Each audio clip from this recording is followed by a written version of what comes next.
Okay sir, next topic చూద్దాం. తెగని మంత్రుల panchayat, Vivek versus Adluri, Ponguleti versus Konda Surekha. Telangana ప్రభుత్వంలో ముఖ్యమంత్రి రేవంత్ రెడ్డి గారికి ఉన్నటువంటి తలనొప్పులు సరిపోగా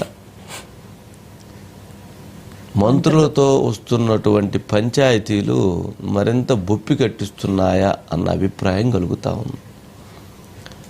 ఒకవైపు ఆయన ఈ ప్రభుత్వాన్ని నడపాలి, అలాగే మంత్రుల్ని సమన్వయం చేసుకోవాలి.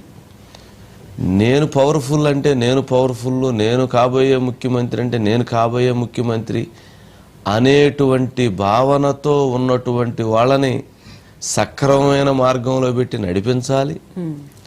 ఢిల్లీ కాంగ్రెస్ అధిష్టానంతో కోఆర్డినేట్ చేసుకోవాలి. అట్లాగే ఇక్కడ ఉన్నటువంటి బీఆర్ఎస్ పార్టీని సమర్థవంతంగా సరిగ్గా ఎదుర్కోవాలి. బీజేపీ వ్యూహాలని అడ్డుకట్టవేయాలి.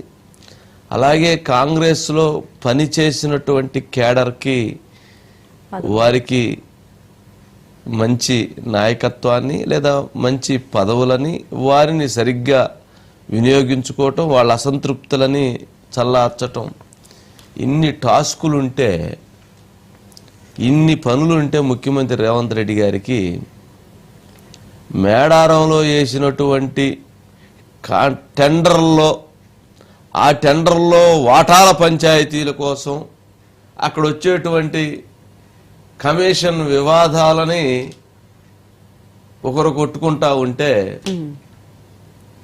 ఒకరేమన్నా జిల్లా మీద నా నాయకత్వం నడవాలా, మీ నాయకత్వం నడవాలా, మేము గొప్ప మీరు గొప్ప అనేటువంటి విషయంలో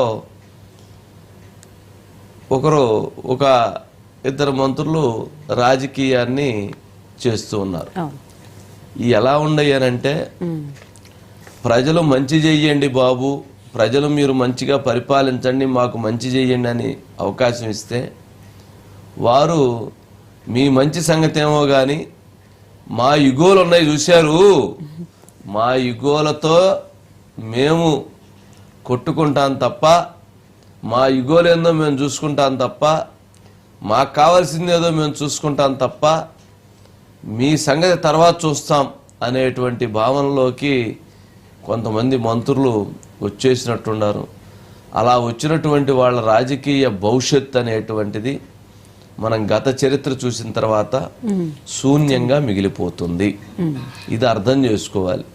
రాజకీయాల్లో ఉన్నారంటే ముందు యుగో అనే చిప్పును పక్కన పెట్టాలి, వ్యాపార దృక్పథం ఈ పక్కన పెట్టాలి. వచ్చేది వచ్చిద్ది అంతే. మంచిగా ఉంటే అన్నీ వస్తాయి, లేదనుకోండి ఇట్లాగే ఉంటాయి. Sudhakar good evening Sudhakar. ఏంటి పంచాయతీలు కాలేదా? కాలేదు సార్. రాజకీయ వర్గాల్లో ఇప్పుడు ఒక చర్చ జరుగుతుంది సార్. కేవలం గత కేసీఆర్ ప్రభుత్వ వ్యతిరేక విధానాలు, అదేవిధంగా ముఖ్యమంత్రి రేవంత్ రెడ్డి పోరాట పటిమ చూసి మాత్రమే వీళ్ళకి ఓట్లేశారు. ఈ ఓట్లేసిన ప్రజలు అరే వీళ్ళకి ఎందుకు ఓటేశాం, కేసీఆర్ బెటర్ ఉండే కదా అనే పరిస్థితి రాకుండా ఉండాలంటే ఈ మంత్రులు, ఈ పంచాయతీలు, ఈ గొడవలకు ఫుల్ స్టాప్ పెట్టాలని ఒక చర్చ అయితే రాజకీయ వర్గాల్లో జరుగుతుంది సార్. ఇంతకుముందు మీరు చెప్పినట్టు మంత్రులు ఎవరికి వారు యమునా తీరానే రకంగా వ్యవహరిస్తున్నారు. ఒకవైపు అడ్లూరి లక్ష్మణ్ కుమార్, మరొక వైపు వివేక్. అక్కడ ఆ పంచాయతీ జరుగుతుంటే మరొక వైపు పొంగులేటి శ్రీనివాసరెడ్డి, కొండా సురేఖ. ఇక్కడ ఈ గొడవ జరుగుతుంది సార్. మరి కొండా సురేఖ, పొంగులేటి శ్రీనివాసరెడ్డికి సంబంధించి అయితే సార్ 71 కోట్ల రూపాయల టెండర్లకు సంబంధించి ఆ టెండర్ ప్రక్రియ పూర్తి కాలేదు. ఇంకా ఆ టెండర్లకు సంబంధించిన వ్యవహారంలో టెండరు నా మనుషులకే అంటే నా మనుషులకే, లేకుంటే నా కాంట్రాక్ట్ సంస్థకే అంటే నా కాంట్రాక్ట్ సంస్థకే అనే దాని మీద జరుగుతుంది సార్. ఎండోమెంట్ డిపార్ట్మెంట్ ద్వారా 71 కోట్ల రూపాయలని మేడారం సమ్మక్క సారలమ్మ గద్దెలకు సంబంధించి రీకన్స్ట్రక్షన్ కోసం ఎండోమెంట్ డిపార్ట్మెంట్ ద్వారా జీవో ఇచ్చింది సార్. అక్కడ ప్రభుత్వం జీవో ఇచ్చింది. ఆ జీవోకి సంబంధించి కేవలం టెండర్లు కాల్ఫర్ చేశారు. ఆ టెండర్లు 3 కంపెనీలు దాఖలు చేశాయి. అందులో పీవీఆర్ అని ఒకటి, లేకుంటే జీవీఆర్ అని ఒకటి ఇందులో ఉన్నాయి సార్. ఇందులో ఒకటి పొంగులేటికి సంబంధించిన సంస్థ ఉంది. ఆ సంస్థకు అనుగుణంగా మీరు టెండర్ని ఉపసంహరించుకోండి అంటూ కొండా సురేఖను పొంగులేటి అడిగిండట సార్ ఫోన్లో.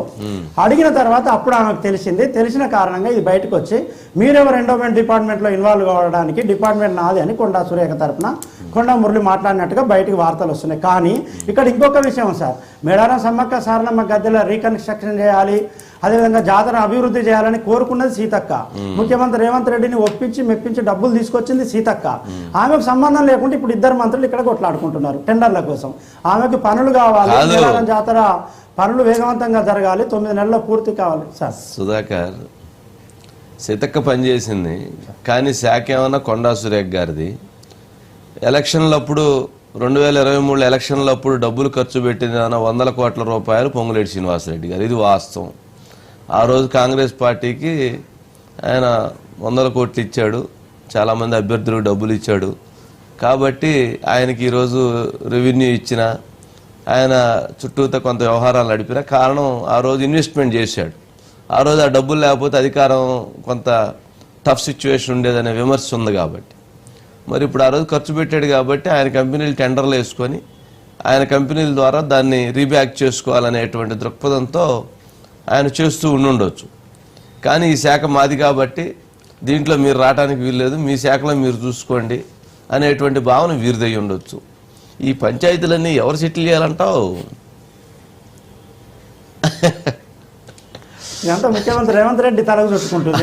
ఇంతకుముందు మీరు చెప్పారు కదా, ఆయనకు మరో తలబొప్పి ఇది. అదే తలబొప్పిని ఆయన సరిదిద్దుకోవాల్సి వస్తుంది. అదే ఇప్పుడు అంటే ఇవన్నీ ఎట్లా ఉంటాయి అంటే, కొంత మనం ఎంత ఎక్కువ గొడవ చేసుకుంటే అంత ఎక్కువ నష్టం జరిగిద్ది వాళ్ళిద్దరికి. ముఖ్యమంత్రి గారికి అవకాశం వచ్చింది, అంతే కదా. ఎప్పుడు కూడా పంచాయతీలు చేసుకుని ఇంకో దగ్గరికి పోతే పంచాయతీ అక్కడ ఇద్దరు ఇది అవుతారు. సరే, ఇవన్నీ ఏముందో రాజకీయాలు నడుస్తుంటాయి. Okay Sudhakar, right. ఇంకొకటి విశ్వనగరమా నెక్స్ట్ టాపిక్ చూద్దామా సార్? శ్రీకాళహస్తి రాజకీయాలు అంతా ఆ శివుడికే తెలుసు. కోట వినూత డ్రైవర్